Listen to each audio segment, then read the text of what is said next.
things that you've spotted here.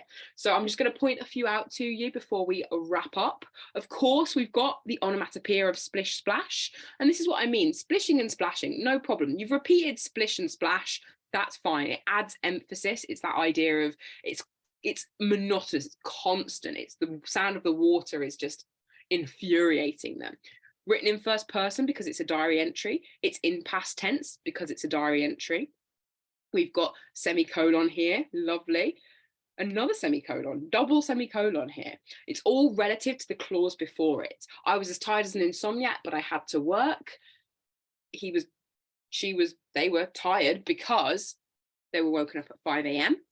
And then we've got a little ellipsis there, dot, dot, dot. Of course, ellipsis doesn't just have to come at the very end of your work. It can come within your work as well. Absolutely, there's hyphens, there's dashes, of course. Sun rises differently at sea, semicolon. Personifying the sun, saying it's got a head. It hasn't got a head, but it's really a lovely imagery. It briefly turns the sky a bright, vibrant orange. Here we've got an example of that dash being used to elaborate and kind of talk about color. Beautiful